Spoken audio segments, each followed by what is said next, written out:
Bueno, la idea de hoy es compartir esta charla que es descarbonización en la exportación. Vamos a dar unos conceptos básicos. Esta primera parte vamos a ir medio rapidito y después para que quede espacio para preguntas.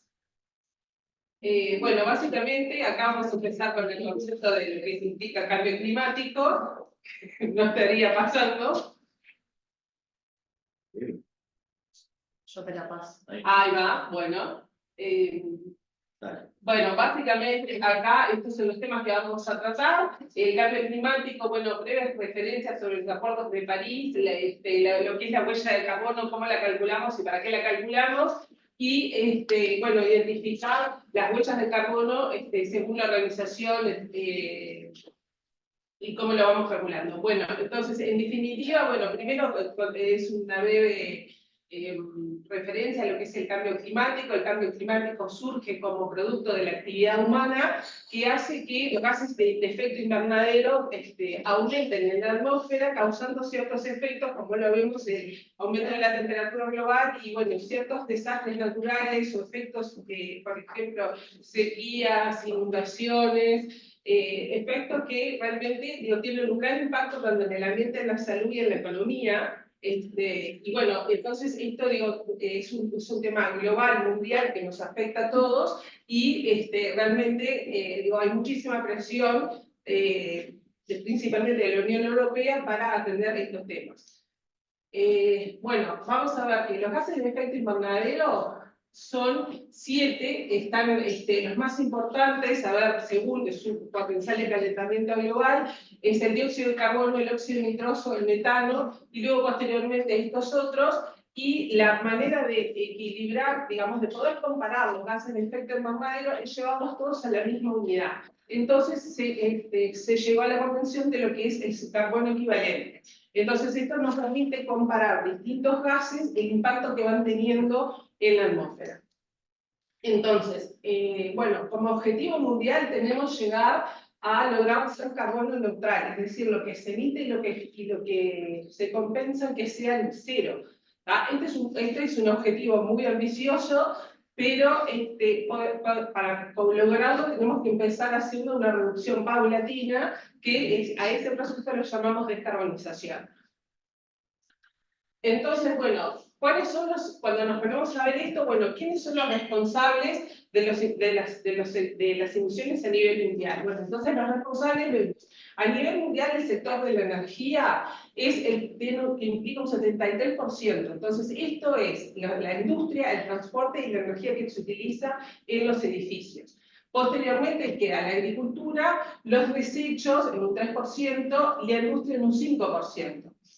Pero si venimos a Uruguay, nuestra matriz es totalmente distinta, entonces las emisiones principalmente en Uruguay son por la agricultura, la silvicultura y otros usos del suelo, y posteriormente la barrita roja, que es energía, procesos industriales y desechos son muchísimo menores. Entonces, bueno, esto nos da como punto de partida donde Uruguay principalmente tiene que poner por su foco.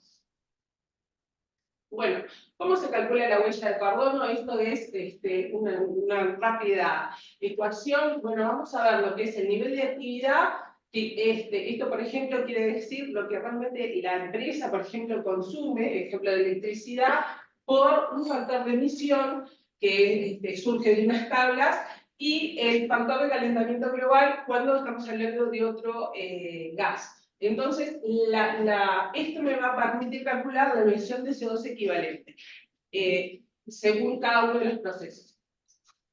Bueno, entonces acá vamos a ver cómo se clasifican los alcances y los límites. Entonces acá vamos a ver que se tiene que clasificar las emisiones directas, que son las propias que hace la empresa, las propias que hace la organización, y que esas emisiones son las que realmente son controladas por la empresa. Entonces hablamos de las emisiones de alcance 2, que es la energía, por ejemplo, que compra la empresa para su proceso, ejemplo, la electricidad. Y las alcance 3, que son las emisiones indirectas, que están fuera de la empresa, que no tengo manera de poder, o sea, injerencia en el control de esas, pero sí afecta a lo que es todo el proceso de emisión. Bueno, entonces, bueno, esto es un poquito lo mismo, entender que las emisiones directas son las propias, por ejemplo, en los vehículos, en la combustión, que se puede hacer en un proceso industrial. La energía indirecta es la que compro, por ejemplo, para el proceso, y todas las indirectas son todos los productos o servicios que son consumidos por la empresa. Entonces, por ejemplo, entra a contarse todo lo que son los viajes de negocio, los transportes, la distribución de mi producto, actividades que usa la compañía, residuos externos, etc. Entonces, bueno, todo va emitiendo y todo va generando huella, digamos, impartiendo huella. Bueno, entonces, la huella de carbono se puede distinguir en lo que es la huella de la organización, la huella de un evento, la huella de un producto o la de un proyecto. Para eso se utilizan distintas normativas según en qué etapa estamos, y estas normativas son internacionales y estas normativas permiten comparar. O sea que, de la manera que lo estamos haciendo, comparo incluso con distintas partes del mundo, distintos proyectos, pero me permite tener el mismo eje, digamos. Bueno, acá, bueno, este es en el proceso, bueno, de producción de carne puede ser, bueno, vemos que no es tan sencillo lo que es realmente llegar a poder cuantificar totalmente, pero sí tenemos que tener en cuenta que hay salidas y hay emisiones, por ejemplo, de fermentación luminal que emite metano, y, por ejemplo, tengo emisión cuando el carbono del suelo, o sea, captura, perdón. Lo mismo la forestación, captura el CO2. Entonces, bueno, hay que ir dando ese balance para poder saber lo neto. Y bueno, básicamente esta es como la idea principal. Nosotros tenemos que entender que el proceso se puede dividir en tres. Hablamos de lo que es la huella de carbono de proveedores, por ejemplo, en el caso de una empresa, con materias primas que llegan, y de la distribución de esas materias primas, cuando posteriormente lo que es de mi organización, lo que es propio, por ejemplo, un proceso industrial, y después, posteriormente, lo que tiene que ver con la distribución de ese producto, el consumo, y en caso de que se pueda reutilizar o reciclar, bueno, entonces esto vendría a ser todo el esquema de huella de carbono del producto. Son todas las cosas que tenemos que tener en cuenta. Acá pusimos un ejemplo, por ejemplo, en el vino, y vamos a ver que todos estos sellos que empiezan a aparecer y que es importante para el consumidor.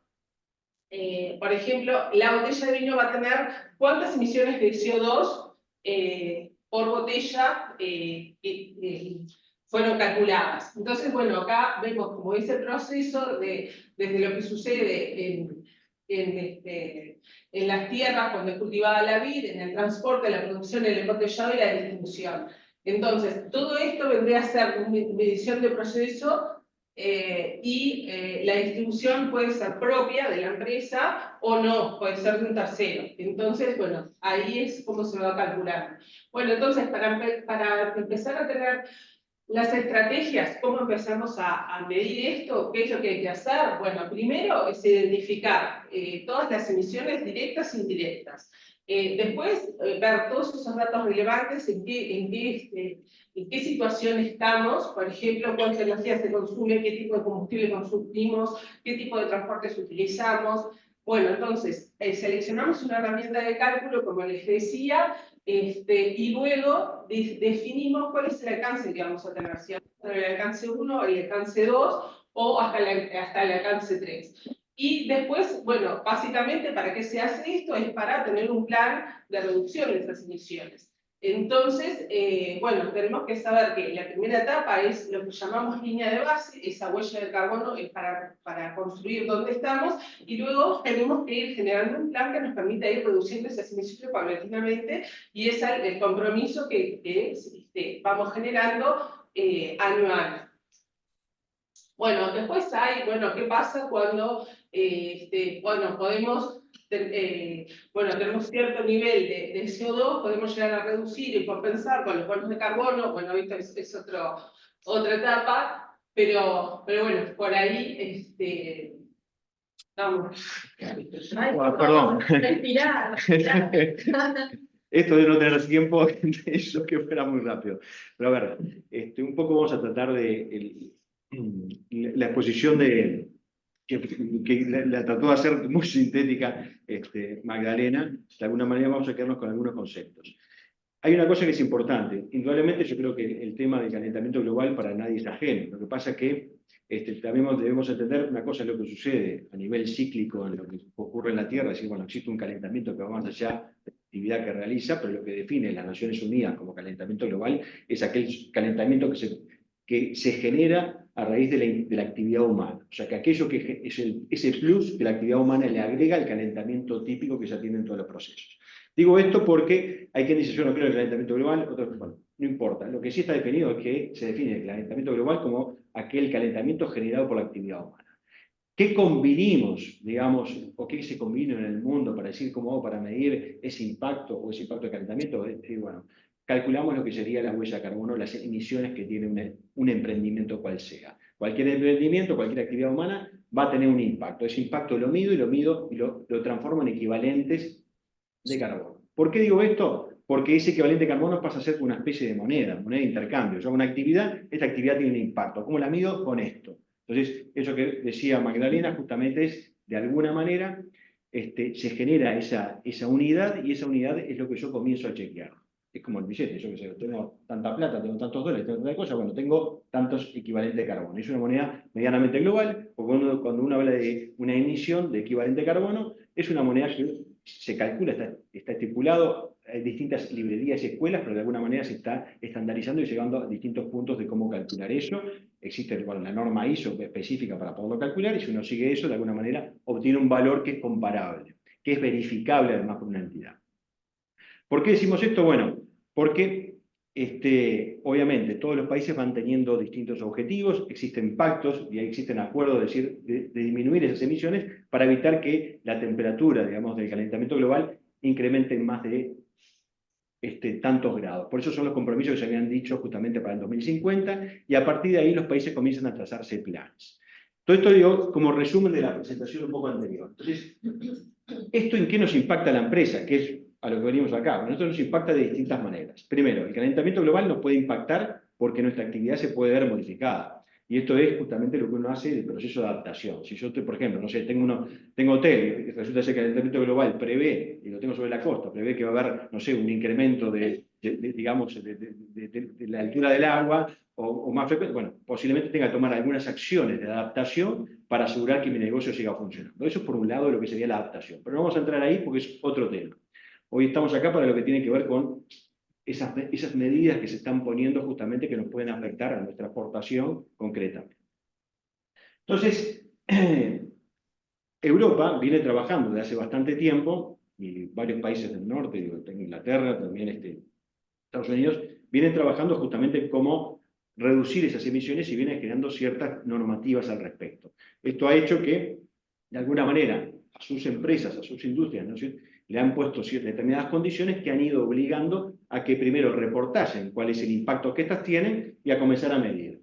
Y al mismo tiempo también dice, bueno, además de medir, y comienza a ser, y acá no lo hicimos porque lleva tiempo, pero normalmente comenzamos con una charla, comenzamos con una pregunta y decimos, ¿a quién le gusta pagar impuestos? Y obviamente es casi que, digamos, 100% dice, a mí no me gusta pagar impuestos, por eso se llama impuestos, ¿no?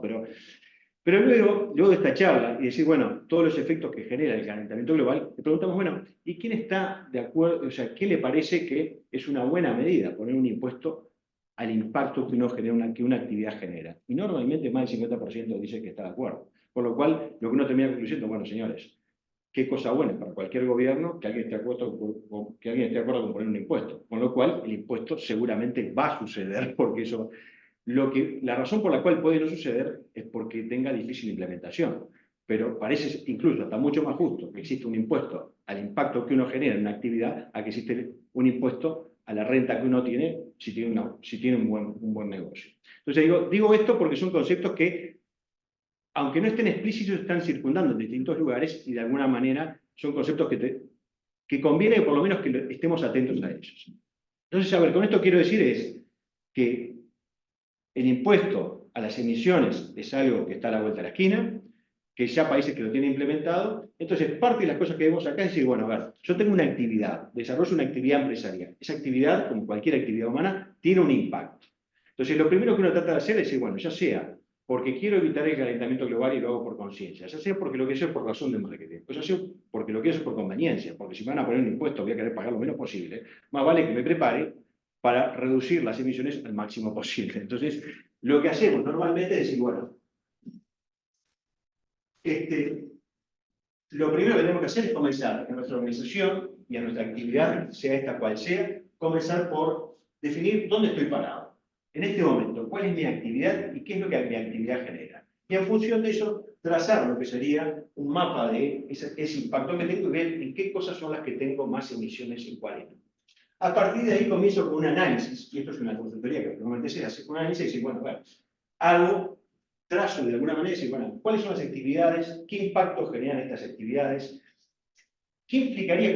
¿Cuál podría reducir? ¿Cuál es más fácil de reducir? ¿Cuál es menos fácil de reducir? ¿Cuál tiene más costos? ¿Cuál tiene menos costos? Y en función de eso termino trazando, delineando lo que sería una hoja de ruta de implementación de descarbonización. O sea, comienzo, llamamos descarbonización a todo este proceso de esa mejora de eficiencia del impacto que tengo hacia el entorno. Entonces, ahí comienzo a trazar lo que sería el plan de reducción de emisiones. Entonces, lo que hace uno normalmente, que hacemos estas consultorías, es decir, bueno, primero voy a ordenar las acciones que yo puedo tomar. Primero son las acciones que llamo de rápida implementación, esas que capaz que decir, bueno, hago un pequeño cambio, como puede ser, no sé, cambio de las bombitas, por decir, pongo bombitas eficientes y reduzco costos, lo único que tengo que hacer es cambiar una bombita, entonces es, primero, tiempo muy bajo, una inversión muy baja y lo puedo implementar. Luego voy a aquellas que llevan más tiempo, pero tienen menos inversión, que son aquellas que están vinculadas con lo que es la eficiencia. Trato de mejorar la eficiencia de procesos, la eficiencia de organización, la eficiencia energética, o sea, tener menos pérdida de energía. Normalmente son rápidas y tienen un costo de inversión relativamente bajo. Y después tengo las tecnológicas, lo que implica un cambio tecnológico. Si tengo que hacer un salto tecnológico, ahí voy a tener más tiempo para implementarla y más inversión. Y por último, cuando ya no puedo hacer más nada, cuando yo optimicé todo, lo que me queda por hacer es decir, bueno, si no pude reducir esto, puedo compensar. ¿Qué significa compensar? Y bueno, lo que hago es salir a comprar, digamos, bonos de carbono en algún lugar donde se capturen esos bonos de carbono. Y esa captura se puede dar por varias vías. Se puede dar simplemente, como le explicaba Magdalena, una forestación, porque hay procesos naturales que yo puedo favorecer para que se genere esa captura, o directamente hasta lo puedo hacer con tecnología capturando CO2, que después vamos a hablar un poquito. Lo que estamos hablando del proyecto de Equip, por ejemplo, en Paysandú, o el proyecto de Tambores, que implica justamente captura de CO2 para hacer la reacción con el hidrógeno para producir un metanol. Esa captura que se da, bueno, de alguna manera es una forma de capturar CO2 de la luz. Entonces, ¿qué se hace en una empresa normalmente? Estos son 7 pasos que normalmente nosotros transitamos para en una empresa mejorar esa optimización, esa reducción de emisiones. ¿Y por qué digo que es importante que nos estamos preparando? Sobre todo aquel que va a exportar. Ahora lo vamos a ver más adelante. Europa ya a partir del 2026 comienza a exigir, en algunos sectores en particular, justamente una suerte de compensación, que ahora vamos a hablar de ello, pero yo voy a tener que compensar menos si reduzco desde ahora al máximo posible. Entonces voy a tener que compensar menos y me va a costar más, va a ser más económico. Pero una cosa importante también es una buena noticia. Cuando uno comienza un proceso de estos, y lo tenemos bastante medido, cada vez que uno comienza a trabajar en términos de optimización para reducir las emisiones, termina reduciendo los costos. O si lo ves, termina en inverso. Si comienza tratando de reducir los costos, termina en una reducción de emisiones. Hay un paralelismo bastante grande. Nosotros en varios proyectos, donde hacemos simulaciones, ahí se hace una simulación original del proyecto y luego uno lo optimiza, normalmente obtiene una reducción, además de las emisiones del costo. Entonces, lo primero es comenzar con las acciones medianamente rápidas, la eficiencia energética. Hoy todos vemos justamente la promoción que existe para instalar paneles, para instalar distintos tipos de alternativas energéticas que nos permiten aumentar la eficiencia de nuestra organización. Luego el uso de energías, realmente el uso de energías renovables, que va también de la mano, la gestión adecuada de los residuos. Esto es extremadamente importante también porque es algo que genera un impacto bastante grande y esto es algo que en muchas de nuestras industrias hay un débil bastante grande y eso genera una huella importante. Después, lo que sería la optimización de la producción, esto va de la mano también y es una mejora de la competitividad muchas veces de los costos de nuestra producción. Hay veces que nos damos cuenta de pequeñas cosas que podemos hacer y con pequeños cambios podemos optimizar los costos de producción y por ende también de las emisiones. El fomento de la movilidad sostenible, la adopción de prácticas de consumo responsable, que a veces no depende de nosotros, pero sí nuestras organizaciones podemos mejorar ciertas cosas que reduzcan las emisiones. Y por último, cuando ya no puedo electrificar, que es una de las primeras cosas que uno intenta hacer en una empresa para tratar de mejorar las emisiones, y más en un país como el nuestro, que tiene una matriz energética eléctrica muy verde, estamos hablando más del 95% promedio, digamos, de renovable, para aquello que ya no se puede electrificar, utilizamos de alguna manera, comienza a aparecer el hidrógeno, digamos, como una de esas alternativas. Una cosa que hoy decía Magdalena, hoy decía que en Uruguay, a diferencia del mundo, el mundo es el consumo de energía que es el mayor, digamos, el que más genera emisiones. Y ese consumo de energía es energía para distintas cosas, para la producción de energía eléctrica, así como para la energía que utilizo en cualquier proceso energético en distintas aplicaciones, tanto a nivel industrial como a nivel, digamos, de edificios o el sector empresarial o el transporte mismo. En Uruguay, acá el mayor impacto se da a nivel de lo que sería el uso de la tierra, pero luego viene la energía, no es la energía eléctrica, estamos hablando de toda la movilidad que nosotros tenemos, todo el combustible que utilizamos normalmente, tanto para el transporte como para los distintos procesos que podemos utilizar justamente los combustibles fósiles. Bueno, ¿qué es la remoción? Bueno, esto después lo compartiremos para que lo tengan, pero yo digo, la remoción es esa captura que hacemos, que puede darse de dos maneras distintas. ¿Y qué es la mitigación? Bueno, la mitigación es todo aquello que hacemos nosotros para tratar de disminuir esas emisiones, que lo debemos hacer en nuestra organización, ya sea para contribuir al ambiente, para tener un buen marketing, para pagar menos impuestos. Eso es el proceso de mitigación. A nivel mundial se dice que, ¿qué cosas contribuyen a esa descarbonización, para esa mitigación? Bueno, en primera instancia serían las energías renovables, y esto es global, no estamos hablando de Uruguay particularmente. Lo que sería la electrificación, o sea, tratar de que los procesos que sean electrificables. Ya cuando no puedo electrificar, voy a lo que sería el empleo del hidrógeno, ¿no? Que está hacia el final.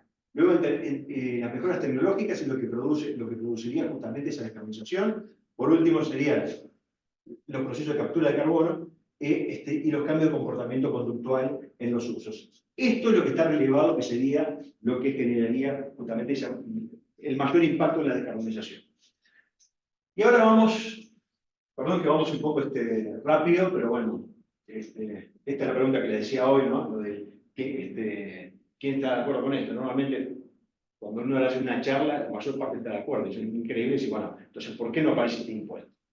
Porque es difícil implementar realmente, esa es la realidad. Acá es un mapa donde están los distintos países que tienen implementado algún tipo, o en qué estado está de implementación el tipo de las taxas, justamente de las tasas de impuestos.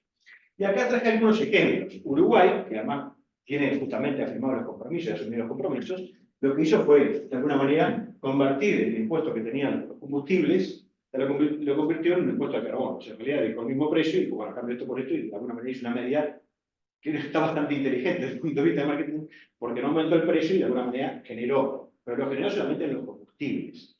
Ahora, esto es un decreto de Chile, bastante reciente, o sea, ya tiene un par de años, pero de alguna manera ya Chile sí tiene aquellos emprendimientos que tienen, lo dice por acá arriba, ustedes no lo ven de ahí porque no se nota muy claro acá, pero aquellos emprendimientos que tienen una producción de más de 25.000 toneladas al año están obligadas a pagar primero a declararlo y a pagar un impuesto a las emisiones, y esto, digamos, es del otro lado de la cordillera, ya está ahí. Digo, comenzando con los emprendimientos que tienen un mayor impacto a nivel de emisiones. Porque es lo más fácil también de regular y de alguna manera son los que generan más impacto justamente. Normalmente estos fondos luego se utilizan esos fondos de recaudación se utilizan para implementar otras actividades. Y después existen mecanismos también de compensación. Muchas veces dicen, bueno, comienzan a hacer un impuesto compuesto entre impuesto a la renta e impuesto al impacto que uno genera. Entonces, ahí esa ecuación es un gran desafío para los ministerios de Economía y Finanzas de los distintos países y para los ministerios de Ambiente. Es algo que no está laudado y está en total evolución.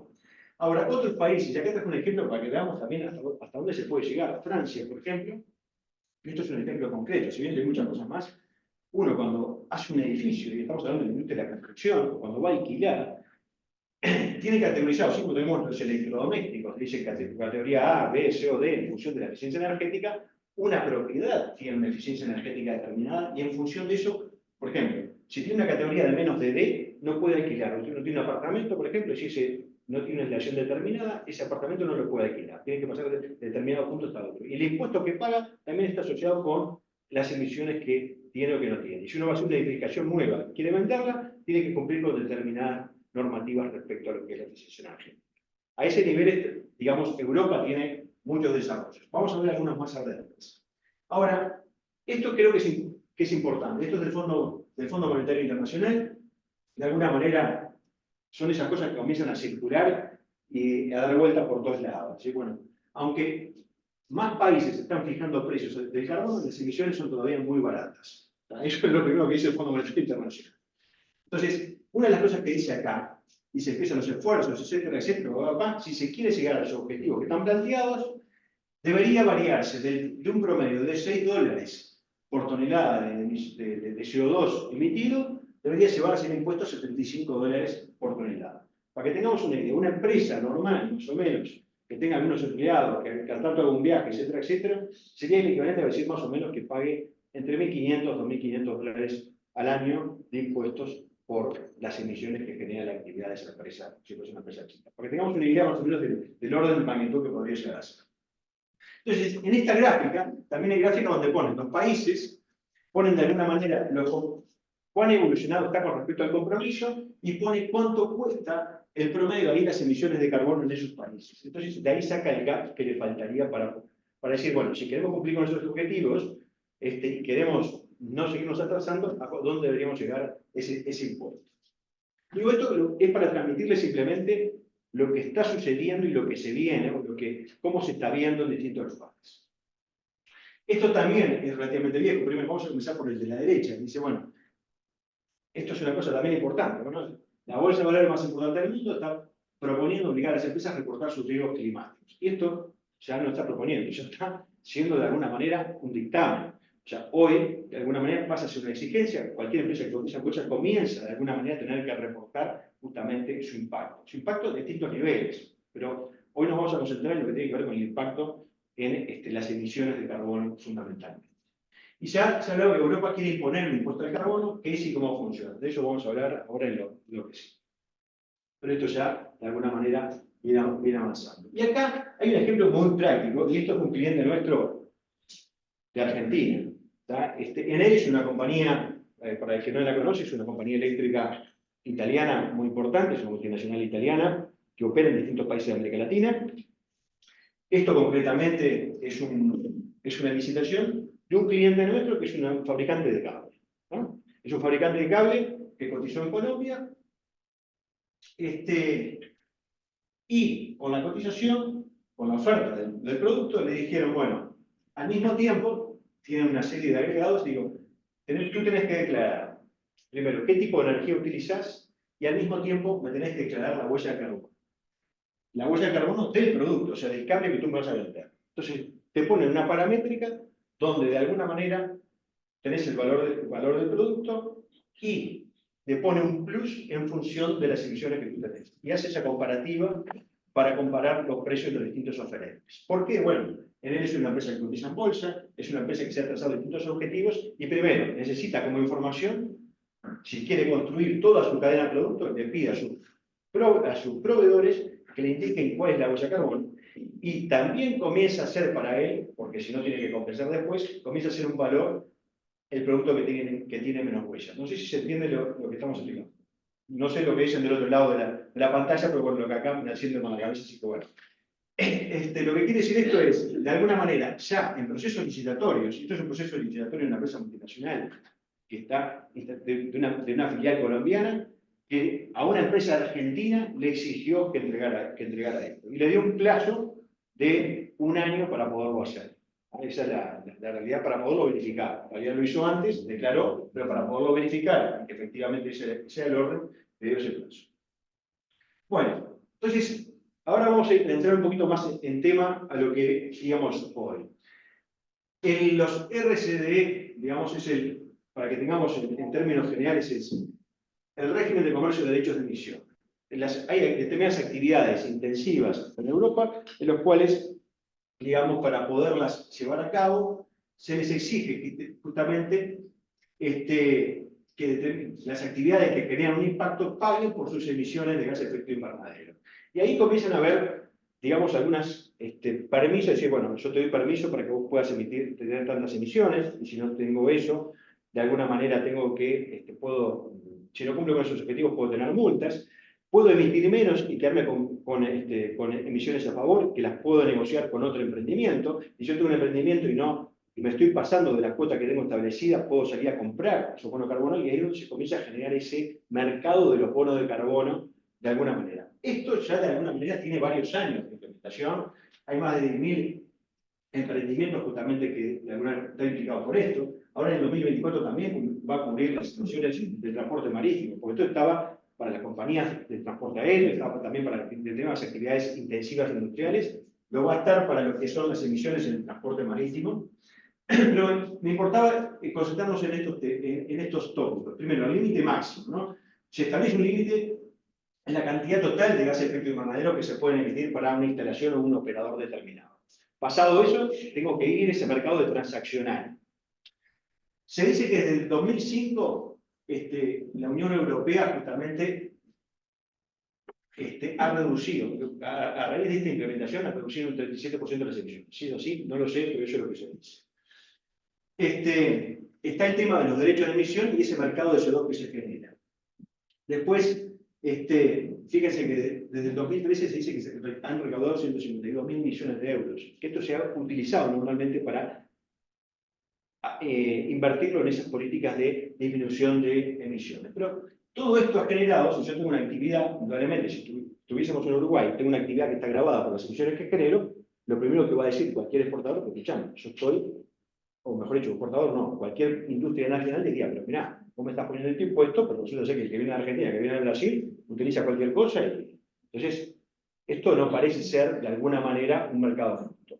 A raíz de eso, de alguna manera es lo que surge justamente la CBAM, es decir, el mecanismo de ajuste de frontera por carbono. Es decir, bueno, si yo voy a comprar un producto importado, lo que de alguna manera buscan un mecanismo que compense, porque yo en ese país del cual estoy comprando, posiblemente no estén sujetos a las mismas normativas que yo en cuanto a la política de emisiones. Entonces, ahí es que surge esto, que evidentemente hay muchos países pateando, India, China, etcétera, patean porque es algo que lo consideran como un impuesto verde, que no deja de ser un impuesto verde, es un impuesto verde, es una barrera. Es una barrera para la nacional. Para la nacionalidad, digo, es una nueva barrera, una forma distinta de generar eso. Entonces, por eso lo puse acá. Los europeos, y esto está sacado tal cual, lo llaman instrumento. Pero en realidad es un instrumento, es un arancel verde. Es un arancel, no deja de ser un arancel. ¿Tá? Fíjense que, bueno, acá les puse donde está regulado, pusimos también los links para que puedan bajarlo y puedan interiorizarse. Pero me interesaba justamente que nos centramos en este punto que lo puse en rojo. A partir del 2026, los importadores tendrán que declarar de forma anual la cantidad de mercancías importadas en la Unión Europea el año anterior y las emisiones de gases de efecto invernadero implicadas. Acá es como si el despachante de aduana, el importador, el importador es el responsable, pero el despachante de aduana que actúa pide cierta documentación de esas importaciones para de alguna manera tener ese balance o ese inventario de emisiones de gases de efecto invernadero de todo lo importado.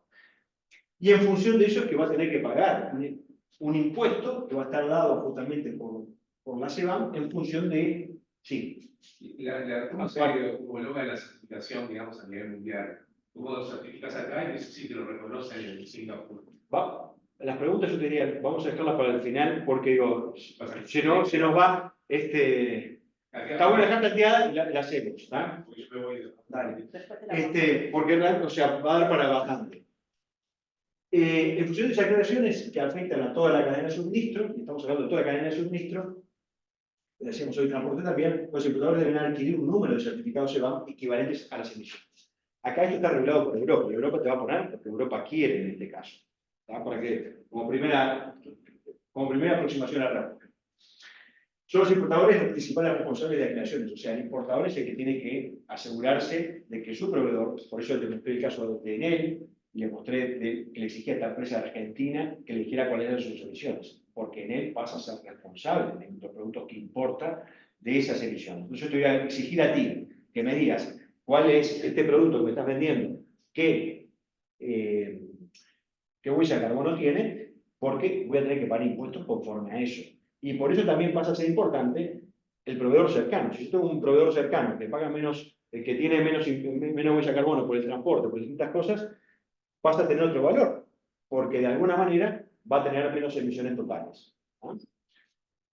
Es corta tu... Sí, totalmente. Ya no es porque el web ¿qué tipo de la certificación halal, por ejemplo, que no cualquiera te la reconoce, tiene que tener una organización mundial? En Europa, a ver, para Europa te van a exigir que cumplas con lo que pide Europa. Y ahí no está todo estipulado. A ver, creemos que todavía, para implementarla, a pesar de que es el 2026, todavía están dándose muchas discusiones porque hay mucha rigidez a nivel global respecto a este tema y a su implementación. Hay mucha duda respecto a la implementación. Yo lo que creo que va a terminar surgiendo es que capaz que en un primer momento abren un poquito la canilla y te aceptan tu huella carbono, pero luego te lo va a tener que, además de declararlo, vas a tener que verificarlo en un organismo internacional, que está muy bien, que ellos te lo reconocen, y luego vas a poder compensar solamente con quien ellos reconozcan. Pero eso es lo que yo creo. No está escrito todavía. ¿Ah? Mi última pregunta sería, les dejo planteada y después hablamos porque es importante esto. ¿Hay algún estudio vinculando la inversión extranjera directa con la política de certificación en carbono de Uruguay, por ejemplo? ¿Facilitaría la inversión extranjera directa que tengamos en la política de esa cooperación? Sin lugar a dudas. ¿Pero tenemos algo estudiado de eso? Si hay algunas cosas hechas, pero digo, falta bastante al respecto. Ni siquiera a nivel de impacto. Sí, siquiera como proyecto que tiene impacto, digamos. Incluso cuantificarlo económicamente es una cosa que, cuantificarlo bien es una cosa que es interesante. Con nosotros. Gracias. Bueno, Gracias. Bueno, acá puse algunas cosas. La implementación, bueno, en la fase piloto de 2023 a 2025, lo que se le obligó a las empresas era informar sobre estos impactos. Ya en la fase operativa es a partir del 2026 donde se va a comenzar a aplicar estos impuestos que va a haber que compensar. ¿Qué sectores están afectados inicialmente? Bueno, los sectores intensivos en carbono, que son aluminio, cemento, electricidad, fertilizantes, acero, hierro e hidrógeno. Y cuando uno ve eso dice, pucha, ¿quién es el mayor fabricante de acero del mundo? ¿Quién es el mayor fabricante de aluminio del mundo? ¿Quién es el mayor fabricante de hierro del mundo? China. De alguna manera dice, bueno, digo, uno se pone a pensar, bueno, es cierto que son actividades extremadamente intensivas, pero también puede existir una conveniencia de alguna manera en aplicarlo, y acá es donde la conveniencia también va de la mano con lo que sería una actividad para disminuir el impacto y para disminuir para desacelerar el cambio climático. O sea, yo ahí me alineo un poco con Europa, pero quizás existen otras razones, además de las razones puras, digamos, muy puristas respecto al ambiente. Bueno, esto por es una visión totalmente personal. Una cosa que ha buscado Europa justamente que sea compatible con la OMC, pero muchos están alegando justamente que esto sería una barrera para arancelaria, con lo cual no se estaría cumpliendo con la OMC, con que tentaría el libre mercado. Contexto geopolítico, bueno, después vamos a ver en la próxima, de alguna manera el IRA es una cosa que ataca también el tema o incentiva de una manera distinta a como lo hace Europa, que es Estados Unidos, el tema de la descarbonización. El tema de contexto justamente de Ucrania y Rusia, o sea, el tema ruso y acá el tema de los fertilizantes también están afectados, y el otro punto geopolítico complicado de Europa, entonces digo, también está eso en sintonía. Y bueno, y acá hice un resumen porque, a ver, mirando a Europa, digo, primero, Inglaterra de alguna manera, o Reino Unido, de alguna manera, fuera de Europa, tiene un régimen medianamente similar, que acá lo mencionamos para que lo tengan presente. Estados Unidos tiene el IRA, que es distinto, porque acá es un incentivo justamente, se maneja por incentivo y no se maneja por cobrarte un impuesto y recaudar y de alguna manera regular, sino que lo que busca hacer es incentivar a las producciones menos, o mejor dicho, que exista una actualización tecnológica para que las emisiones sean lo menor posible, y es un incentivo, no es que sea un impuesto.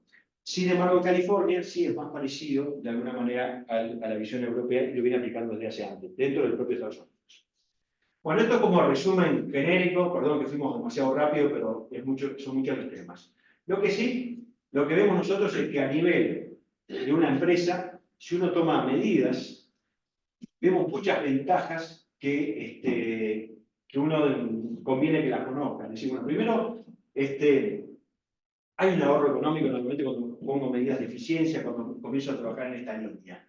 Por otro lado, hay temas justamente que tienen que ver con mejoro mi ventaja competitiva, mejoro mi posicionamiento a nivel de marketing, me preparo mejor para no tener que pagar impuestos. O sea, hay un montón de factores que lo resumimos acá, que si comenzamos de manera temprana nos permite posicionarnos y mejorar nuestra competitividad respecto a la región, respecto a los competidores con los cuales competimos en otros mercados. Incluso también, si hoy o mañana vamos a hacer ese tema de impuestos, nuestros productos van a ser mejor comparados que otros.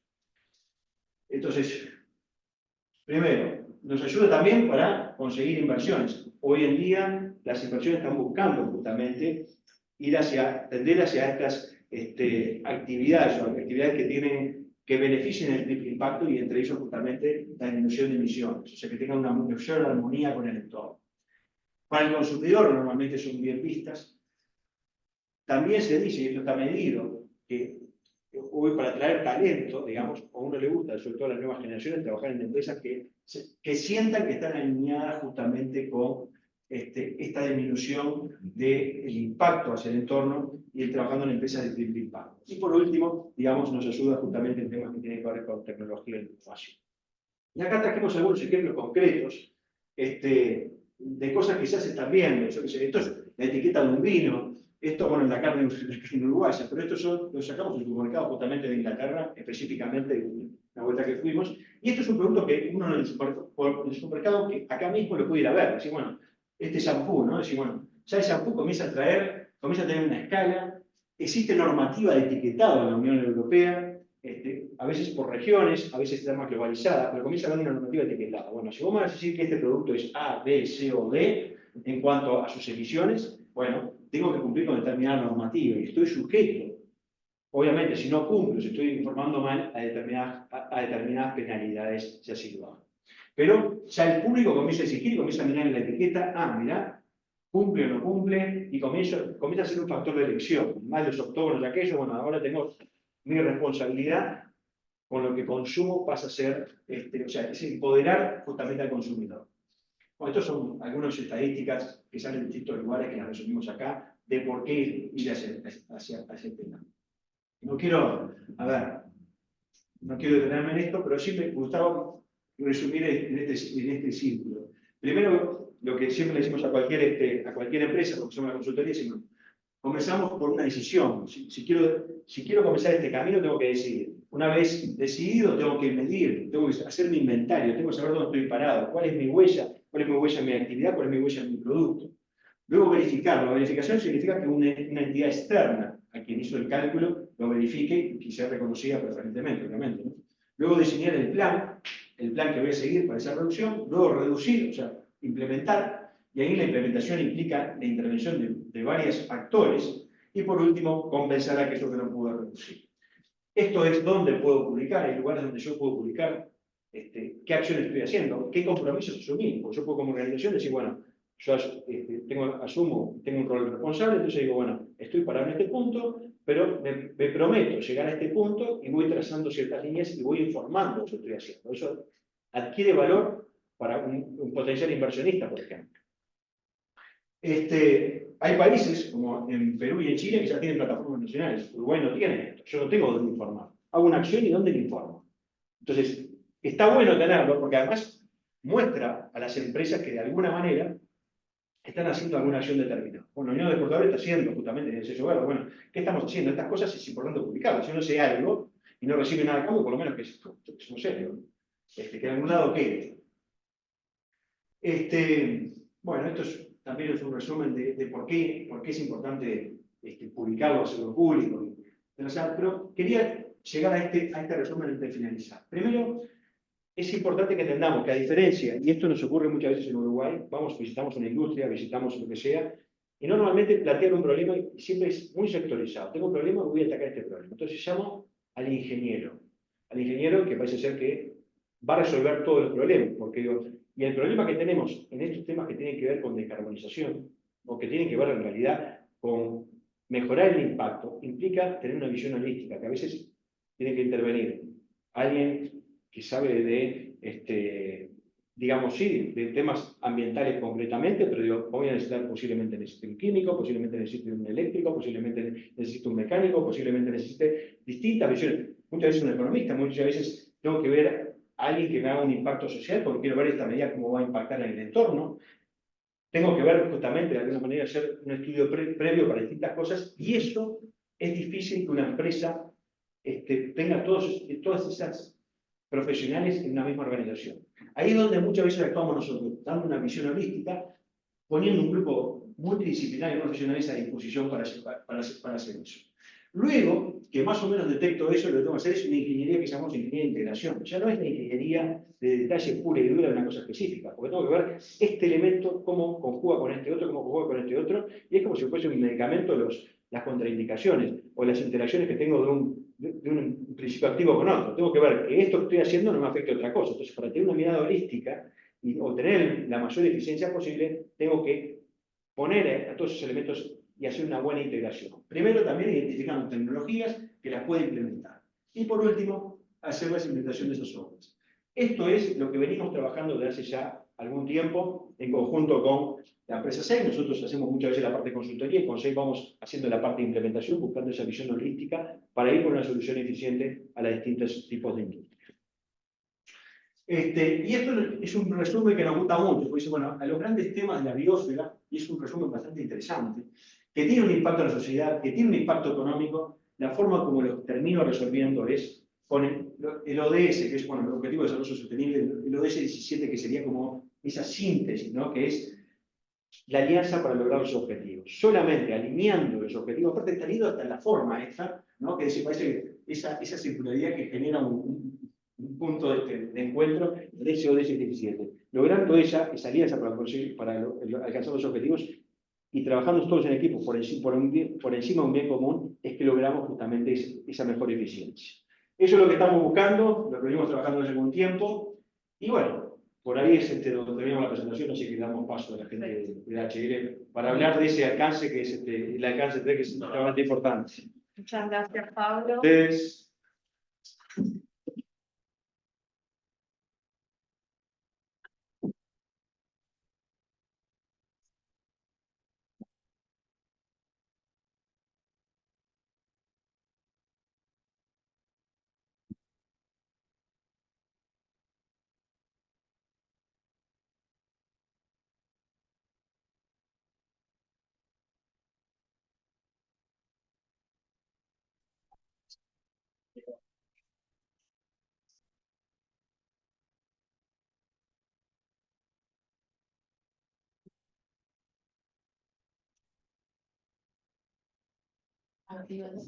Pausas. No sé qué porque déjame compartir la anterior Creo que sí. pero Para no funciona compartida. Ahí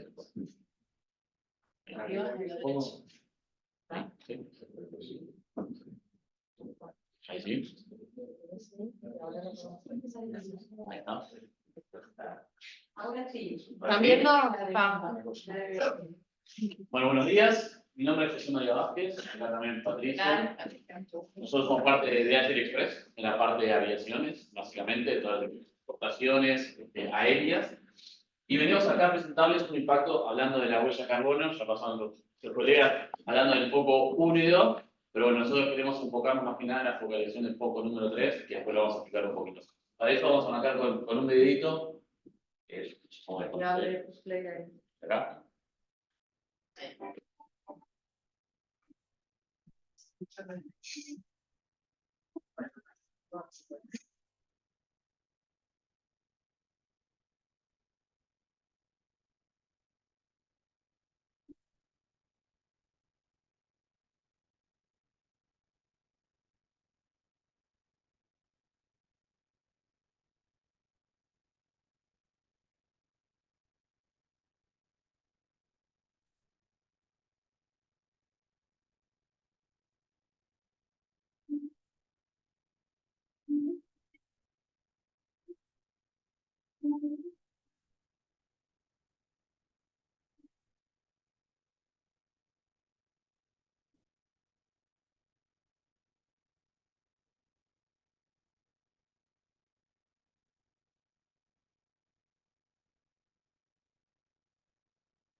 Igual que café, no sé si. ¿Sí? Bueno, a ver, un poco esa es la idea de lo que veníamos mostrando y cómo estamos acompañando. Una de las cosas que vimos hoy es que la industria era el primer componente como que le aporte al carbón, y el transporte tendría que ser la segunda actividad donde también el efecto está teniendo más fuerza el impacto. Y ahí como la empresa, nosotros estamos empezando a trabajar con esto, el objetivo de sostenibilidad. Obviamente la industria de por sí ya genera emisiones, y qué se está haciendo para poder reducir, ¿no? El objetivo es que al 2030 trabajar en la fuente principal, que es la emisión del consumo de combustible, la electrificación en la última milla. Nosotros tenemos obviamente el transporte, sí, y lo que llega a cada uno de los países que empieza a destruirse, que también trabaja sobre otro foco. A partir del 21, todos los edificios, un poco siguiendo la norma europea, están siendo con emisiones de carbono neutras, y también la parte de ofrecer alternativas de sustentabilidad para todavía nuestros productos y para todos los que son nuestros clientes y demás que quieran comprometerse y seguir aportando en esta línea. Un poco la idea, ¿cuál es esa estrategia? Bueno, acá las primeras tres partes, ¿no? La primera es el principal componente, que es el combustible. Empezar a utilizar un combustible sostenible, que es a través después lo vamos a un poquito más, y traer el 30% de nuestro combustible para 2030, y obviamente seguimos con el objetivo de 2050 de cero impacto de carbono. También toda la parte de cómo se manejan las cargas y más para minimizar la utilización y la optimización del combustible a la hora de empezar a trabajar sobre las cargas. Hay muchos modelos econométricos como que piden cómo son las cargas, cómo están distribuidas, para minimizar el impacto, estas cosas que se llaman, obviamente siempre hablando del mercado aéreo, ¿no? De todo el transporte aéreo. También, cuando vemos, bueno, no solo el transporte, sino también cómo manejamos en la última milla, el que llega al aeropuerto, empieza a distribuirlo, tenerlo. Entonces estamos electrificando. En Uruguay nuestro 60% de nuestra flota es eléctrica, apostamos entre el año que viene tener 85% y el otro año el 100%, entonces empezar a trabajarlo y también empezar a ofrecer productos verdes, entre comillas, que llamamos nosotros, a nuestros clientes y que permitan participar y activamente en esa etapa, ¿no? Y un poco ahí, ¿por qué es importante esto? Y acá hacemos un gran resumen de lo que hicieron hoy, porque esto tiene impacto no solo en la compañía interna, sino también en los mercados que nosotros apuntamos, y en cada uno de los mercados, y esto es un poquito un avance de qué es lo que está pasando, ¿no? Que están impulsando no solo temas impositivos en destino, sino también muchos alicientes a la producción, y que eso se impacta directamente en el precio de cada uno, y además en grandes licitaciones y grandes inversiones donde tiene que tener ese impacto y esa huella. Y bueno, es un poco de la forma de trabajarla. Y ahí pusimos algunos ejemplos de la Unión Europea, con el Taxonomy, en marzo de 2021, con todo el estado de Estados Unidos, el Climate Disclosure, todo lo que es en Japón, que ya empezó lo mismo, copiando lo que viene haciendo la industria de Estados Unidos, el NFR2 de Europa, que ya está viendo cuándo se va a poner y cuándo se está haciendo. Todo se está hablando sobre esto y el ruido que genera en cada uno de estos países, ¿no? Y ahí hay un poquito, grande resumido y más gráfico, digamos, los tres scopes que se hablan a partir de la huella de carbono, ¿no? El scope 1, como lo refieren, es lo que directamente en sus fuertes están haciendo de la producción de energía para el suministro de sus plantas, el utilización de combustible. El scope 2, que es on-site, o sea, en el mismo lugar de procesamiento de la compañía mismo, qué es lo que produzco, qué es lo que proceso, qué es lo que necesito, qué es lo que puedo reducir. Y después venimos la otra parte, que es el scope 3, que viene a ser una vez que sale de mi planta y llega el producto, llega a la góndola, llega a la otra parte del mundo, etcétera, etcétera, que es donde nosotros podemos ayudar y estamos enfocados a trabajarlo. Estos dos enfoques muchas veces dependen de la empresa, la compañía. Pueden haber organizaciones donde, bueno, se organiza y nos hemos inventado clientes, bueno, estamos trabajando sí en esto, pero la verdad que esta otra parte para nosotros es sumamente importante y no sabemos por dónde empezar.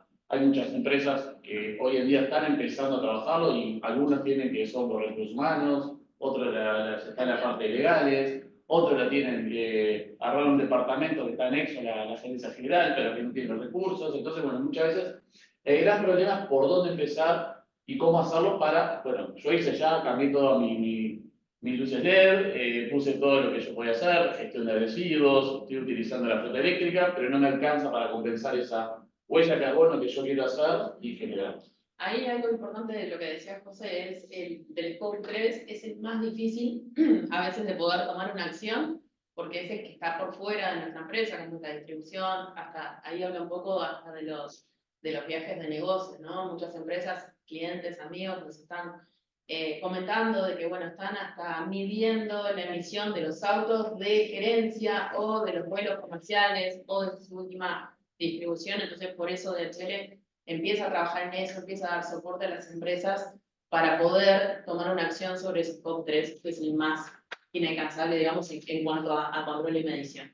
Exacto. Y muchas veces, ahora como decimos, nosotros controlamos acá, vemos, podemos tener acciones, podemos tener mediciones y demás, y muchas veces esta parte nos cuesta mucho poder hacerlo y podemos encontrar una forma, que vamos a ver, relativamente sencilla, de poder implementarlo, trabajarlo, compensar y que eso nos sirva también para la empresa misma poder emitirlos y tener ciertos efectos, ¿no?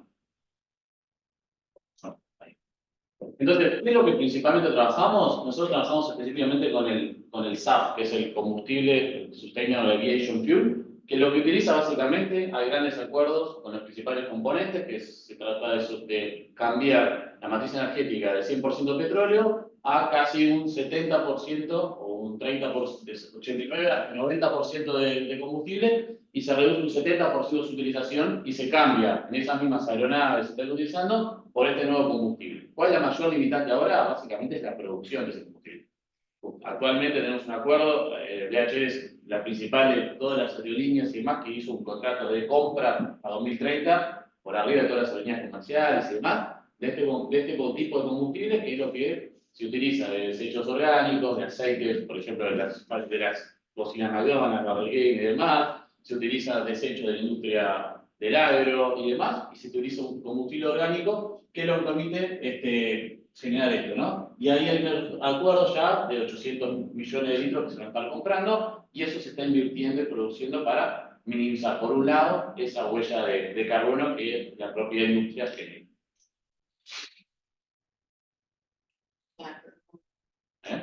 La pantalla chiquita. Sí, eso lo estoy tratando de sacar y no lo puedo sacar, pero no. Acá en el Zoom no aparece. No aparece. Es como bonito acá, pero no sé cómo sacarlo. Y no quiero tocar nada.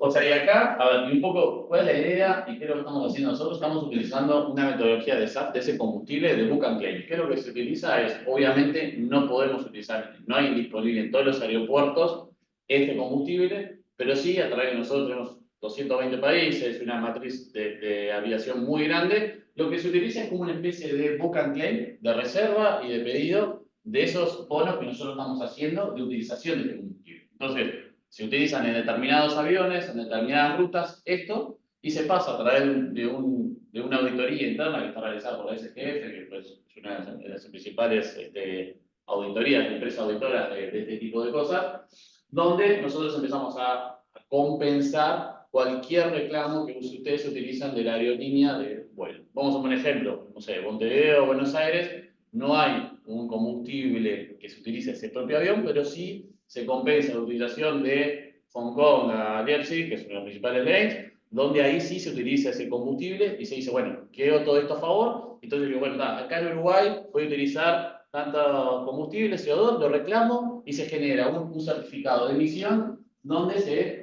cada uno se le asigna a los aviones y se puede reclamar la reducción de emisiones desde cualquier ubicación del mundo. Entonces se aprovecha un poco la red que tenemos logística, digamos, en todos los países, donde bueno, se compensa, se pone, se utiliza, en algunas aerolíneas más, en otros lugares menos. Básicamente la limitación es la capacidad de manejo del aeropuerto y la producción de este combustible que no se hace en cualquier parte del mundo y se pone a disposición de los distintos lugares del mundo. Tal cual, los principales hubs de nuestra operativa ya cuentan con este tipo de combustible, donde se hace ese blending, esa mezcla de combustible hoy día. Europa, Estados Unidos ya lo tiene, que es donde principalmente conectamos para la región. Y como decía José, es una innovación también para todo lo que tiene que ver con el transporte. Al tener nuestra propia red también nos permite hacer ese tipo de movimientos. Sí, voy con el dedo acá. Entonces, bueno, ¿y cómo esto se aplica y qué implicaciones tiene? Ahora todo lo que hacemos, todo lo que hagamos, pero ¿qué implicaciones tiene esto para las empresas? Y acá es un ejemplo típico que trajimos de una empresa que es Home24, que es un e-commerce importante Europa o de Sí, Asia, es no una me acuerdo. empresa de Europa, principalmente vende muebles, es como una especie de IKEA, que quizás es un poco más conocida, pero bueno, tenía, digamos, una parte muy grande de todo lo que tiene que ver con distribución y bueno, es una alianza con esta iniciativa de DHL de GoGreen. Un poco siguiendo con el ejemplo de esta empresa de venta de e-commerce o exportación al exterior, como es el caso de ustedes, vemos el peso que tiene ese Scope 3, un 85% de toda su operativa está destinado a esa parte del alcance, y si segregamos ese Scope 3, la mayoría está relacionado en lo que tiene que ver con la distribución y el transporte, ¿no? Entonces, por eso decíamos que no es menor el peso que tiene dentro del Scope 3 esa parte. ¿Por qué es importante eso? Porque muchas veces llegamos a que las empresas, y cuando llegan y miden y se ponen sus objetivos de carbón y de necesidad de emisión, muchas veces dicen, bueno, por más que yo haga efecto en el Scope 1 y 2, no logro y no llego a tener a compensar la cantidad que yo necesito para poder llegar al nivel que me establecieron o para poder acceder a ciertas taxativas o impuestos o beneficios fiscales en otros países, poder hacerlo. Y muchas veces en la empresa, que depende obviamente del rubro, depende de su dedicación y demás, puede tener un impacto muy grande. Fíjense que casi, por más que trabajaban en el Scope 1 y 2, que metieron y hicieron todo lo que ellos humanamente posible podían dentro de su control, les quedaba toda una parte por fuera de ese huella de carbono que era inaccesible para ellos de esa forma. Y cuando hacían el Scope 3, entonces ven cómo veían en transporte y distribución ese impacto que tenían. Y ahí es como se le da, perdón, antes de pasar esto, es que la solución es que nosotros estamos trabajando y se trae a trabajar sobre este Scope 3 a través de la utilización de estos bonos de compensación que los que vienen trabajando. Exacto. Por ahí otro tipo de ejemplos, empresas de logística, una empresa de calzados, lo traemos como referencia, frigoríficos, ni que hablar, el ejemplo que está ahí es un frigorífico de Argentina, que bueno, que también todo esto, como decían los colegas anteriores, tiene toda una parte del marketing para la empresa, de imagen, de que ya lo posiciona distinto en los mercados a los que quiere apuntar. Y bueno, es totalmente visible en las redes y demás, ¿no? Entonces, nosotros vemos que además, que lo nombraron por arriba, tiene un efecto en mi empresa, en mis objetivos, sino que se está estudiando que eso que vieron en el caso del vino, el efecto que está teniendo, también está teniendo impacto en unas iniciativas en los propios consumidores, en el caso de exportadores que tienen. En el 50%, en el momento de decisión de compra, el 50% de compradores digitales menciona que impacta su compra de decisión final. Si tenemos un producto que quizás tiene un impacto en el vino, tiene un impacto en el huella de carbono, y en otro que no tiene huella de carbono, hay un 50% más de chance que me elijan a mí que a mi competidor. Además, hay un 88% de lealtad de esas compañías. O sea, una vez que la empresa, el consumidor muestra que hay una empresa que está comprometida con el medio ambiente y demás, la lealtad de esos consumidores hacia esas empresas se incrementa y ya llega al 88% de esas empresas. Y además, como decía, hay una voluntad de pago mayor. Como decíamos, un tema de impositivo, que decíamos quién está dispuesto a pagar el impuesto por las emisiones, lo mismo pasa del otro lado, desde el punto de vista del consumidor, están dispuestos a pagar un poco más, un 77% están dispuestos a pagar un poco más por un producto que es sustentable. Entonces ahí lo que vemos es todo como la evolución en sí. Por un lado, en la producción tenemos ciertas normas impositivas o beneficios fiscales o necesidades que lo van haciendo. Desde el punto de vista de nuestra demanda, el exportador, cuando llega al punto final, también tenemos impactos en los consumidores, entonces es importante, ahí empieza a tener mucho más relevancia todo esto de la huella de carbono, independientemente que, como digamos, es buenísimo para el medio ambiente y para el planeta y todo lo que nosotros vemos, pero también tiene un impacto económico que muchas veces no lo vemos y sí es importante a la hora de tomar este tipo de decisiones, ¿no? Entonces, bueno, ahí vemos físicamente, hasta ahora pusimos, bueno, todo lo que vamos en el plano, qué es lo que vemos, dónde están el foco 1, 2, el tercero que nosotros estamos enfocando. Muchas veces vamos a las empresas y decimos, bueno, estamos trabajando en esto, tenemos una nueva, bueno, pero claro, nosotros recién estamos arrancando en el Scope 2, recién nos pusieron, tenemos objetivos al 2025, este año tenemos que emitir cierta cosa y en 2025 está. ¿Qué nosotros podemos hacer? Entonces ahí es un poco lo que nosotros, la solución que nosotros trabajamos, es como en varios aspectos, ¿no? Primero, el fundamental es que nosotros ofrecemos en este servicio y demás un cálculo de forma fiable de las emisiones de CO2 que generan en el Scope 3 respecto a todo su transporte que realizan aéreo en este caso, pero se puede ir trasladando a otras cosas, de sus emisiones. Entonces tenemos, a través de lo que nosotros manejamos en la red, por dónde fue, cuál fue el ley, ¿no? Desde acá, no es lo mismo de acá a Buenos Aires se distribuye que de acá a Beijing, y dentro de Beijing se empieza a distribuir. Entonces hay todo un cálculo específico de CO2, pueden ser de will to tank, hay como distintas opciones que estamos viendo, distintas alternativas, donde estén una medición clara y en vivo de todas sus emisiones que fueron, y hasta por punto de destino. Yo quiero saber, tengo un proveedor, un consumidor o una empresa que me está comprando en Europa, y bueno, yo quiero saber cuál es mi impacto que estoy teniendo de Uruguay a Europa. Tenemos un reporte en vivo que ya está generado, que se hace y que se ve la evolución que va teniendo cada uno de esos. Además, tenemos todo lo que son los envíos respetuosos con el medio ambiente, lo que vimos ver, toda la empresa está trabajando y apostando sobre toda esta solución, que lo vimos hacer con todas las medidas que está tomando.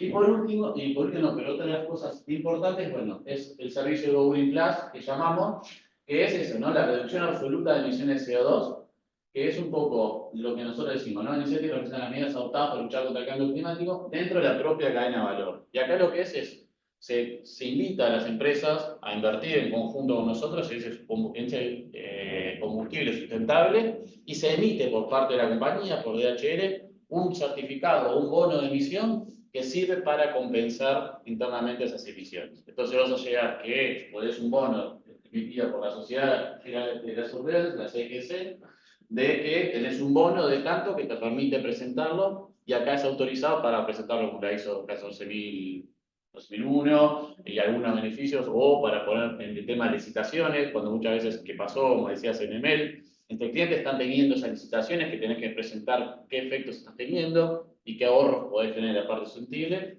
Esto te da esa certificación de ese impacto que estás teniendo y que estás compensando tantas toneladas de CO2, que hay que dependiendo un poquito de la huella, de qué es lo que están haciendo, de ese combustible, para poder tener un mejor impacto. Yendo aquí a un ejemplo de lo que sería ese reporte, ¿sí? Acá vemos el ejemplo de una empresa. Esto es una empresa También uruguaya. es una empresa uruguaya, también para tener como punto de partida, ¿no? Quizás estamos recién viendo su situación, saber hoy cómo estamos, bueno, puede ver lo que es el consumo en los diferentes Q. Nosotros hacemos las dos mediciones, de will to will y de tank to will, ¿no? O sea, DHL lo que mide es el proceso total de las emisiones. Y bueno, y aquí se puede ver lo que es la parte de transporte, el peso que tenía, como hablábamos recién, pero también nuestras facilities, las oficinas, la distribución, todo lo que tiene que ver con el proceso 100%, y se puede llegar a abrir y hacer un doble check en cada uno de esos destinos y tener un clic más, José. Claro, es importante también, como decía hoy, ¿no? Si queremos tener destino, no queremos trabajar en todo, pero sí nos interesa en un primera instancia ir con lo de Chile, porque tenemos un beneficio impositivo. Bueno, vamos a hacer un impacto acá, y vamos a estar trabajando sobre este línea específicamente, y se trabaja sobre eso. Y aquí es un poco el detalle para ver un poco la evolución. Tenemos todos los meses la cantidad de envíos que hizo esta empresa a lo largo de ese periodo, la cantidad de kilos, no es lo mismo como hablábamos, para un envío de un documento, de un pallet, de un envío a China que de uno a Chile. Entonces, bueno, la distancia, ahí sí, los ton kilómetros como se mide generalmente, y la primera columna en amarillo tienen el CO2 en este caso, del periodo 2023, que es lo que estamos mostrando de esta empresa, ¿sí? Ya hay alguna parte de lo que es entregas limpias, como le llama la compañía, que es todo lo que tiene que ver con última milla, con vehículos eléctricos y todo. En este caso, también la empresa puede ver que ya tiene un impacto en ese sentido y empezar a incrementarlo y hacer un plan en conjunto con nosotros. Realmente esto es como nuestra vedette, es algo que todas las compañías nos vienen destacando, que bueno, que es muy fácil de tener, difícil a veces tener los profesionales dentro de la compañía para poder medirlo y poder, sobre todo, mostrarlo de que bueno, en qué foco está y cómo después va a ir evolucionando en los distintos años. Exacto. Esto básicamente, por acá, no queremos actualizarlo mucho, pero básicamente lo que nosotros hacemos es un servicio que se pone sobre cada uno de los envíos, donde ahí tenemos distintos programas, porque tenemos para poder aquellas empresas que quieren recién arrancar, compensando sobre el 10%, hasta un máximo del 80% de su compensación de todos los de CO2. Ahí depende de los niveles y qué es lo que puede hacer, pero todo eso implica un impacto en la reducción de la huella de carbono en sus actividades con un mínima inversión, porque la realidad es que la inversión es ínfima cuando lo vemos y nos enfrentamos a las empresas, y que muchas veces nos ha servido y ha servido a las empresas uruguayas como puntapié para empezar esta discusión interna y decir, bueno, yo que no puedo empezar o tengo que empezar a formar un equipo multidisciplinario, pero me urge el pie para 2024 lo que llegan a ser los objetivos, y empezar así el puntapié inicial para generar estas discusiones, llevar al directorio, generar ciertas discusiones necesarias que tienen que pasar para que se tomen ciertas decisiones y aparte de ahí ir avanzando. Así que bueno, nada, acá le dejamos nuestros contactos, la idea es hacerla rapidita. Tampoco la idea no es ser tan técnica, pero sí más apostando en lo que nosotros podemos hacer y qué lo está haciendo hoy en día en Uruguay para poder compensar todo el tema de transporte. Bueno, muchas gracias. Bueno, no sé si tienen alguna pregunta desde los que están siguiendo online, la ponen en el chat. Tengo una pregunta que ya habían hecho en el chat, que era el ejemplo del vino. ¿No debería considerar la huella de producción del envase de vidrio la disposición final? Sí, claro. Ah, dicen sí, claro. Claro, eso lo tenés, si vos mirás el proceso, cuando justamente vos de todos tus proveedores tenés que tener de alguna manera la huella. Entonces tenés lo que está antes de tu proceso y lo que está al final. O sea, cuando sale la botella y hasta el transporte de esa, de alguna manera, de distribución final, va a estar lo que es en el ciclo de vida de tu producto, en lo que va a ocurrir con ello lo tenés que medir, que es parte de la huella de tu vino.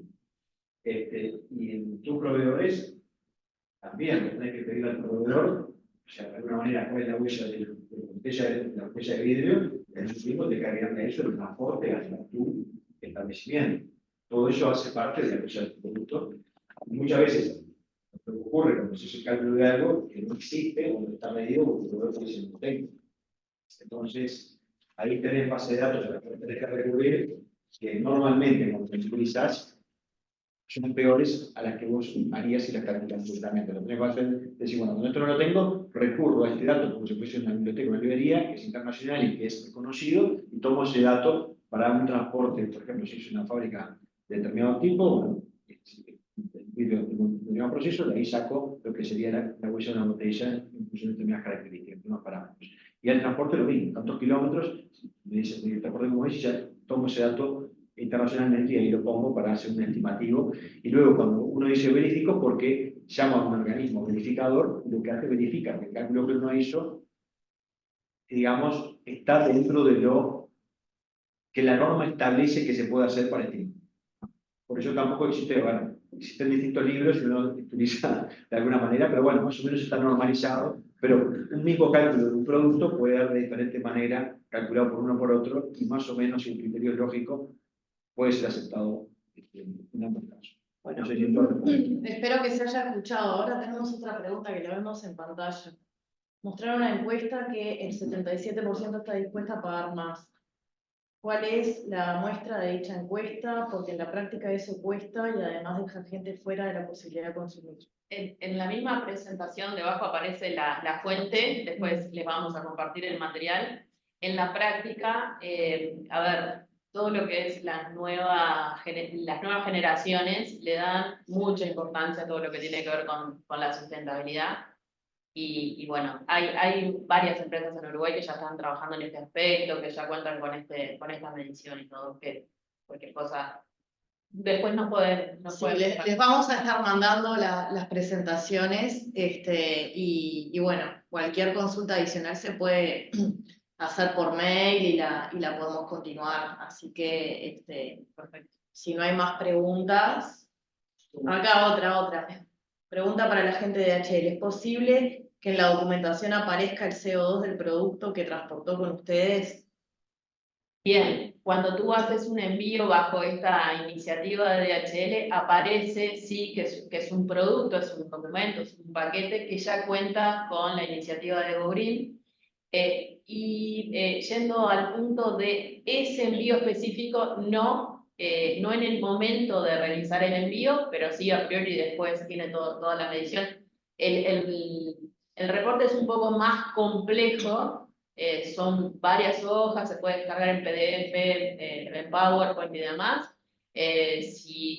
No sé qué empresa es que está consultando, pero está a total disposición para quien lo quiera tener. Y además, en la realidad, la medición se hace una vez que se entrega el paquete, cuando tiene todo el impacto real que ha generado en el viaje. Claro, porque capaz Por que ejemplo, cambios. si vas a uno y vas a entregar a tu casa y no estás, y vuelve a ir, tampoco estás, y vuelve a ir, y vuelve a estar, y ese triple impacto termina después en el producto final. Entonces, a priori es imposible calcularlo o te estaríamos dando una mala medición de lo que realmente sucedió con ese paquete. Perfecto. Y volviendo a la consulta que es de Crystal Pets, son grandes clientes y amigos de muchos años, así que después en la presentación tienes mis datos y bueno, y lo hago llegar.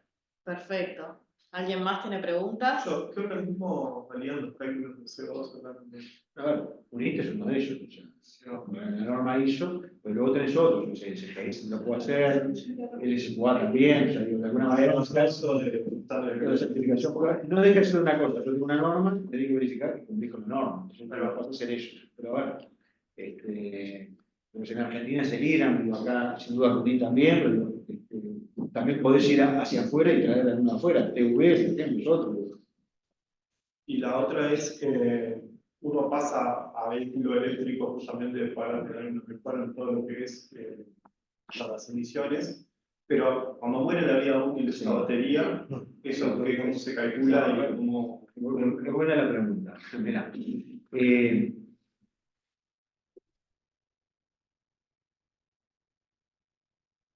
en teoría, a ver, todavía Uruguay no lo tiene resuelto. ¿Ah? Como ustedes saben, está el tema de las importaciones de productos electrónicos y todo lo más, y eso implica de alguna manera que se genere ese fideicomiso con el cual posteriormente el importador tiene que suscribirse a uno de estos planes para decir, bueno, cuál va a ser la disposición final. En el tema de baterías en particular, nosotros, para que tengan una idea, nosotros estamos asesorando el taxi en la transición energética. Uno de los temas, y nos acaba de adjudicar ANI, un proyecto que va a estar financiando, que es para el segundo uso de baterías, porque todavía una batería en un automóvil pierde autonomía, entonces ya capaz que para el fin práctico, como lo que es, no lo tiene, pero no deja de tener la batería un 70% de capacidad. Entonces, ¿qué pasa? Pasa a ser un segundo uso el hecho de yo poder almacenar energía en hora barata y suministrarla en hora cara. Entonces tengo otro uso que pasa como un banco de batería. Entonces estamos buscando cómo alargar eso. ¿Tá? Cómo alargar ese uso de baterías. Entonces te digo, todavía hoy podés acceder a la biblioteca y te podemos matar, digamos, porque va a ser otro impacto. Pero lo que estamos queriendo hacer es que el impacto que tenga, reducir ese impacto a través de buscarles otros usos a esas baterías. Es un estudio que estamos haciendo, bueno, está implicado obviamente la gente SEI, está implicada la gente de la Universidad de la República, estamos haciendo un trabajo en conjunto con varios actores, con la propia ENAL del taxi en esto, la propia BID, porque lo estamos haciendo también con algunos de los vehículos que se están utilizando como taxis. Esto no quiere decir, va a ser un primer estudio que luego puede servir de referencia o de guía para otros tipos de vehículos también.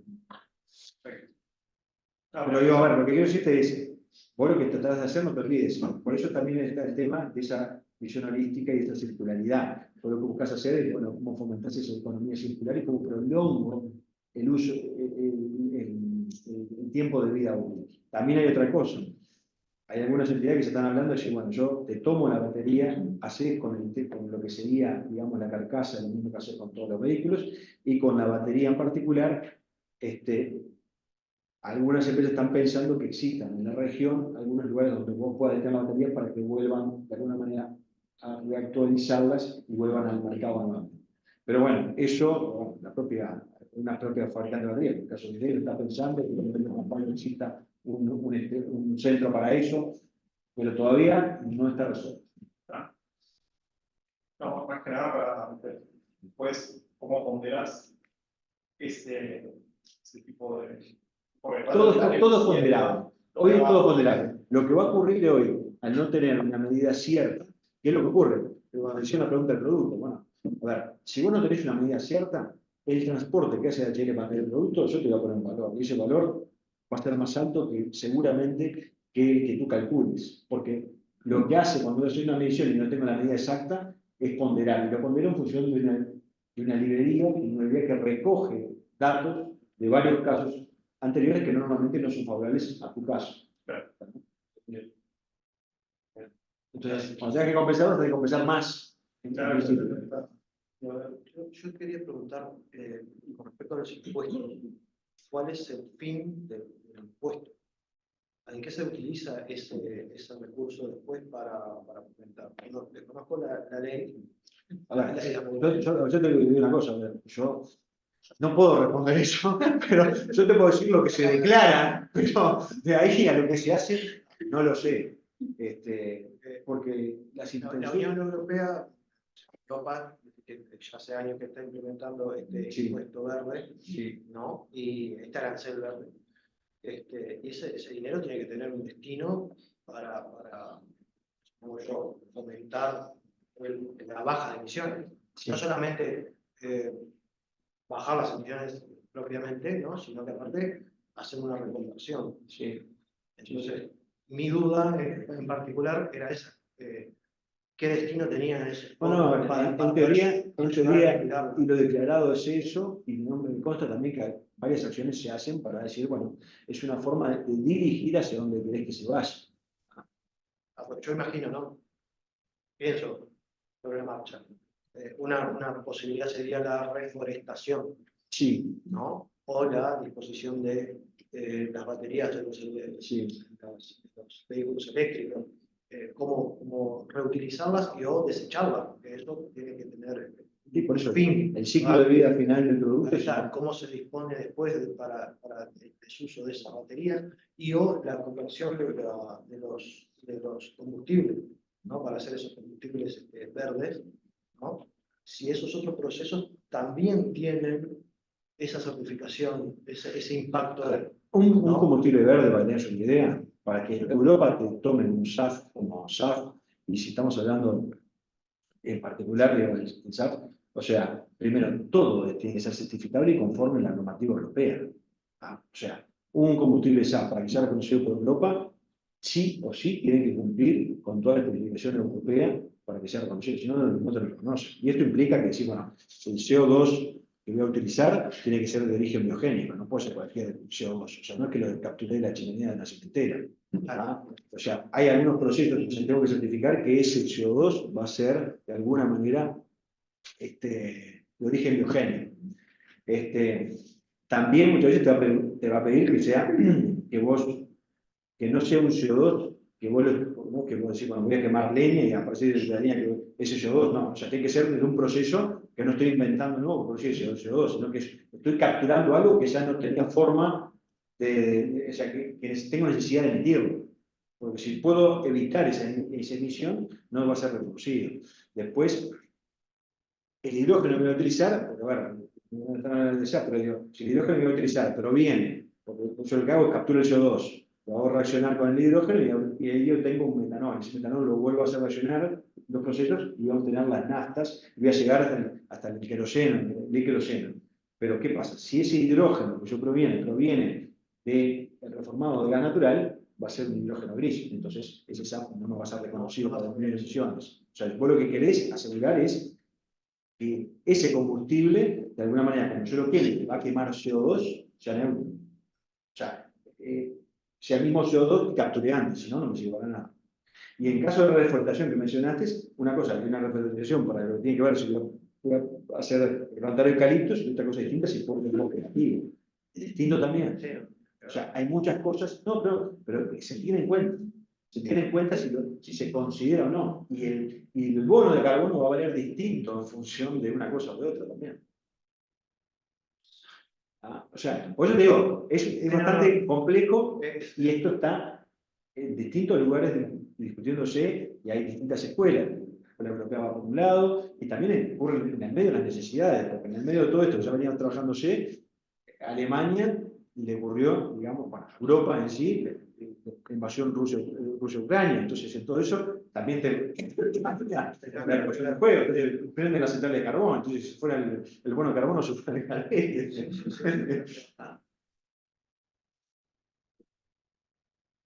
¿Esa mejora en el combustible de SAF es aplicable a los aviones? No, a todo. Más, en este momento, uno de los principales propulsores o impulsores de los e-combustibles es Alemania. ¿Pero por qué razón? Porque una industria muy grande automovilística, muy basada, y donde tiene dominio de lo que es la combustión. Yo calculo que si abren y liberan totalmente, dicen, no, si son todos eléctricos, fantástico. Son todos eléctricos, entonces los chinos nos inundan. Entonces dicen, no. De alguna manera, yo tengo tecnología de combustión, tengo tecnología de hidrógeno, tengo tecnología de tengo capacidades desarrolladas, bueno, trato de que fomentar esto con la utilización, porque les sirve. Digo, esa es mi visión, muy llegada. La planta que hay en el sur de Chile, de Jife, que hay un artículo, decía, bueno, Porsche, por ejemplo, el combustible que está utilizando para los Porsche, para esa carrera, está siendo fabricado en el sur de Chile, pues, una planta experimental, y bueno, está utilizando una nafta, justamente, que es cero emisión. No sé si hay más por ahí. No. Por acá no hay más nada. Así que también cumpliendo con el tiempo, les agradezco que hayan sido bien concretos con los tiempos que teníamos. Y bueno, vamos a compartir en realidad con todos los socios, los que se hayan anotado y los que no, las presentaciones y un resumencito, y también otra charla que habíamos tenido con BBVA.